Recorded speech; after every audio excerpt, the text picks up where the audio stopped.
Welcome back to Reconnect. My guest is Anjali Seg3, a young lady with a very big mission ahead. Let's go back to talking with her. Anjali, indeed, you have a big mission ahead of you, and right now you're involved with something else. Yeah. But it's all sort of interrelated in a way, isn't it? It is. Tell me about that. So, as I was telling you about Picture It, it gives Picture It. Picture It. It's a photojournalism campaign that gives young people a medium to voice their views through photography, and so it's an international campaign. So we're basically choosing, it's a calendar, a daily calendar, so we're giving young people an opportunity to show what's happening in their societies. It can be any topic, whether it's the Egyptian revolution, or if it's something like what is happening in their society relating to the environment, and then they put up photos that give evident proof of reality. And then so we're setting up a daily calendar, and at the end of the year the best come out as a printed calendar. Right. When you say we, who are you talking about? So it's me, and I have a couple of other friends who are really interested, and so I hope to just collaborate with them. And at Davos I met a lot of people who are willing to collaborate with me, and we were talking about the possibility of bringing it out as a mobile application, so you never know. But I think that's the best thing about Davos, like just ideas pop about. Right. You talked about your young friends who were also with you on this. Now, do you find that young people in India are committed to doing stuff like this? So there are a lot of people. Really? In fact, I came to know a lot of alumni or ex-global change makers from previous years, and it's just that it's very hard. Like, India's got such a big population, you don't know who, like, if you would ever come meet the right person, but but I think at summits like these that just put you with like-minded people, and it just helps a lot. And I think a lot of ideas were generated in those 5 days in London. So I really think that they need to have more summits like this in India. In fact, the one I attended was the Global Youth Summit, but I think the British Council this year is bringing about an Asian Youth Summit, the first ever Asian Youth Summit, and it's being held in India. Oh, that will be very nice. That's when amazing. Is that likely to take place? It's taking place in July, from the 17th. You'll be involved?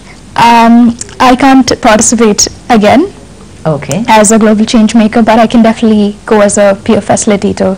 So you have like alumni who come and then teach you about campaigning and fundraising, and just reliving that experience of those 5 days. Right. You're also doing a documentary at the moment? Yeah. So at my Ideas Lab, I had this gentleman come up to me and said, "I really like your idea. Do you want to present it elsewhere?" So he invited me for a conference on the future of sustainability and lifestyles in Cologne, Germany. So that is in May.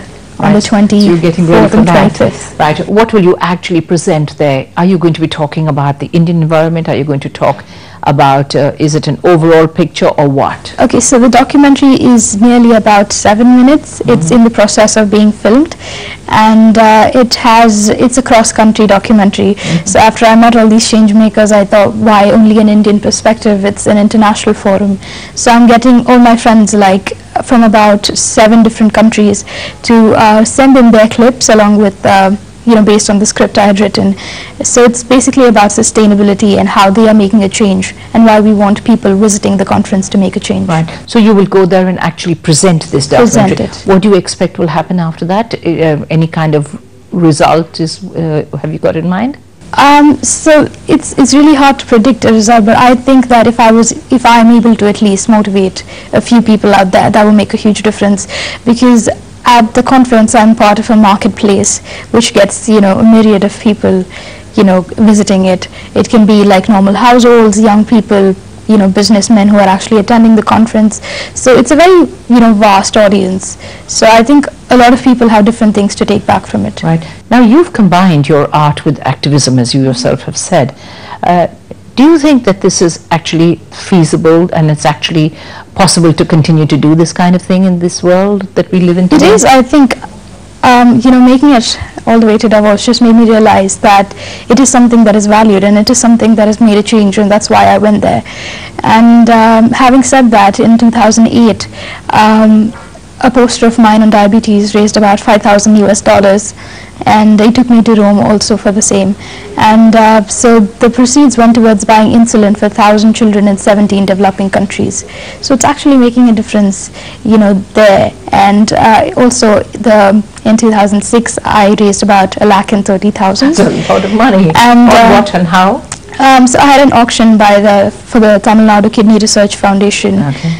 And so the proceeds went towards what is known as DAD, which is dialysis a day for poor patients. So, you know, doing all that, it just made me realize that, you know, just through one painting, I'm able to make a difference to so many people. And so I think it is. So do you believe, Anjali, that is the quality of a painting and what it's actually depicting, what it's showing, what it's telling somebody? Do you think that that's really what makes a difference here? So I do two kinds of paintings, one that raises funds and the other that raises awareness. So the ones that raise funds are like pretty pictures that I can actually auction, and then the proceeds go towards whatever cause I'm working towards. And the ones I do for awareness campaigns generally have a really gory message in it, like really deep, dark colors, and like that actually reach out to the masses. Like there was once this poster I did on smoking, and then this professor from Bangalore came up to me and said he actually quit smoking after that. That really means a lot to me. What did the poster say? What did it show?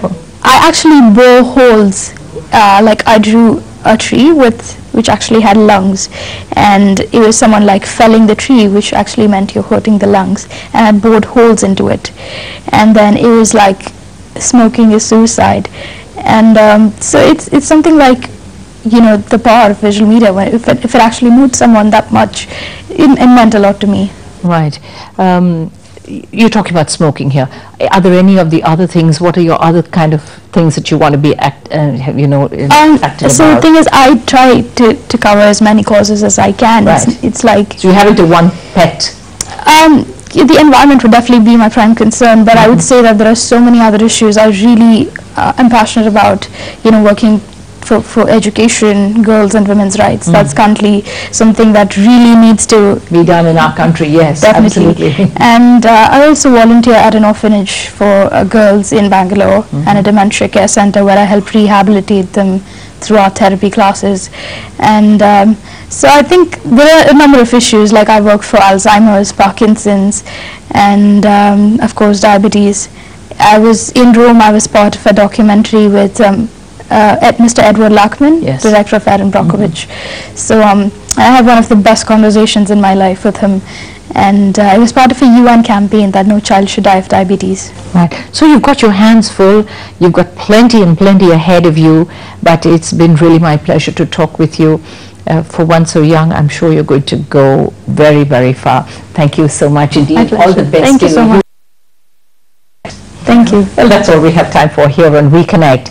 But you don't forget to watch us every single Friday night at 9:30, because this is when and this is the place on NDTV Hindu where you'll meet interesting people. And there's always people who have something to tell us and something that we can learn from them. And surely my guest today, Anjali Chandrasekhar, has definitely been one of those people. And so until the next time, till next week, you take care. Bye for now.